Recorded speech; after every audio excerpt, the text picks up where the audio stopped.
అంటే మీరు పవన్ని జగన్ని కలిపే అవకాశం ఉందా? మేము ఎందుకు కలుపుతామండి?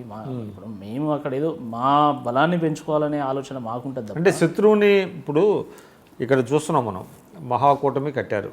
అంటే సిద్ధాంత ప్రాతిపదిక లేనప్పటికీ కూడా కాంగ్రెస్ టీడీపీ కలిసి, మీకు తెలుసు ఒకప్పుడు తెలుగుదేశం యాంటీ కాంగ్రెస్ నుంచి పుట్టింది. అయినప్పటికీ కూడా కేసీఆర్ని గద్దెదించాలి అనేటువంటి ఏకైక లక్ష్యంతో ఇక్కడ కూటమి కట్టారు. అదేవిధంగా మోడీ గారిని గద్దెదించాలనే దీంట్లో జాతీయ స్థాయిలో అనేక పార్టీని ఏకం చేస్తుంది టీడీపీ.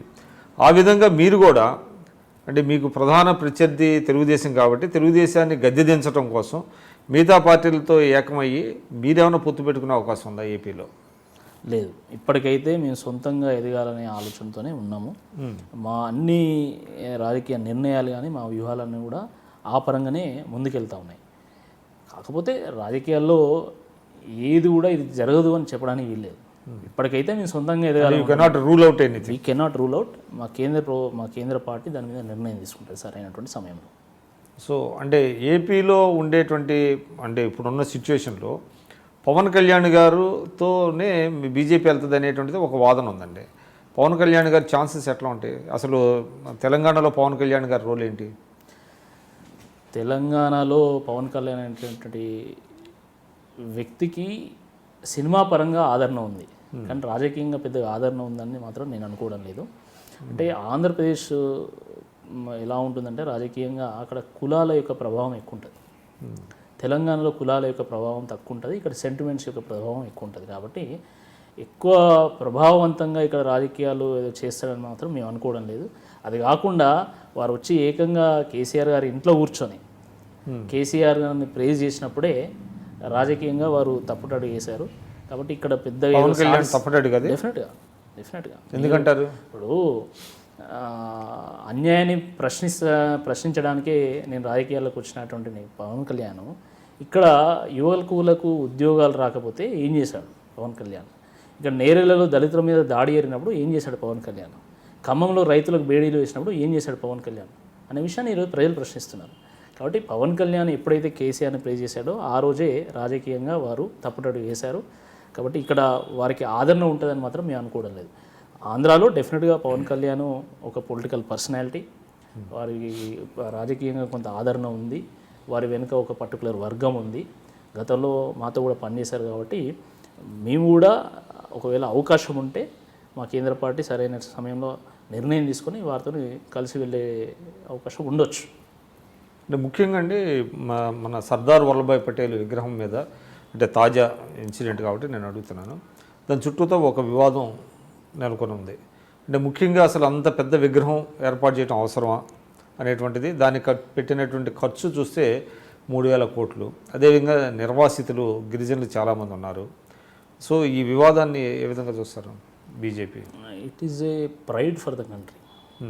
ఎందుకంటే దాదాపు 600 సంస్థానాన్ని దేశంలో విలీనం చేసి ఈ దేశం సమైక్యంగా ఉండేటువంటి విధంగా చేసినటువంటి మహానాయకుడు సర్దార్ వల్లభాయ్ పటేల్ గారు.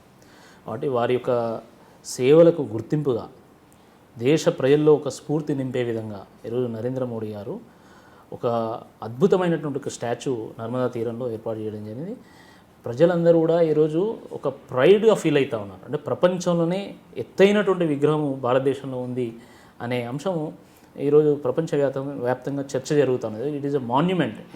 కాబట్టి ప్రజల్లో దీని అనవసరంగా ఖర్చు పెట్టారనే భావన మాత్రం లేదు. ఏదో కొంతమంది దాని మీద కొన్ని వ్యాఖ్యలు చేస్తూ ఉన్నారు. ఇప్పుడు మా ప్రభుత్వం వచ్చిన తర్వాత రాజకీయ అవినీతి తగ్గించి 1,000 కోట్ల రూపాయలు మేము ఆదా చేశాం. అలాంటి ఆదా చేసినటువంటి అమౌంట్స్ ద్వారా ఈ రకమైనటువంటి మాన్యుమెంట్స్ బిల్డ్ చేస్తే తప్పేముందండి? ఇంకోటి, అది పెట్టింది 3,000 కోట్ల రూపాయలే అయినా కూడా దానికి టూరిజం ద్వారా అంతకంటే డబుల్ కూడా అమౌంట్ వస్తుంది. దానికి అవుతుంది. ఇంకోటి, దానికి అక్కడ ట్రైబల్స్కి నష్టం జరిగిందని ఒక తప్పుడు వాదన తీసుకొస్తూ ఉన్నారు. అసలు దీనికోసం కొత్తగా భూసేకరణ జరిపింది లేదు. అది నర్మదా తీరంలో 2 పర్వత ఘాట్స్ మధ్యలో అది నిర్మాణం చేయడం ఎగ్జాక్ట్లీ. సో అక్కడ ఎక్కడ కూడా ఇప్పుడు కొత్తగా భూసేకరణ చేసింది లేదు. నర్మదా సరోవర్ డ్యామ్ బిల్డ్ చేసినప్పుడు అసలు దేశంలోనే అత్యద్భుతమైనటువంటి ప్యాకేజ్ ఇచ్చి గిరిజనుల దగ్గర కానీ అక్కడ ఉన్నటువంటి ప్రజల దగ్గర కానీ భూములు సేకరించి అక్కడ ఆ డ్యామ్ కట్టడం జరిగింది. కాబట్టి ఎక్కడ అసలు వివాదమే లేదు. అప్పుడు సేకరించినటువంటి భూములేనే ఇప్పుడు కూడా అది కట్టడం జరిగింది. ఎటువంటి వివాదం లేదు. మీరందరూ కూడా ఐ డ్రీమ్ ఛానల్ని సబ్స్క్రైబ్ చేయాలని కోరుకుంటున్నాను. I'm Sucharita, Home Minister of Andhra Pradesh. For more videos, subscribe iDreams. మీ Chirla Jaggireddy MLA Kothapeta. For more videos please subscribe iDream. For more videos, please subscribe iDream. నేను మీ Jakkampudi Raja. For more videos please subscribe iDreams. I'm Revati Chaudhary. For more videos, please subscribe iDream. For more videos, please subscribe to iDream. For more videos, please subscribe iDream. I'm Vasireddy Padma, Chairperson of State Women Commission. For more videos, please subscribe iDream.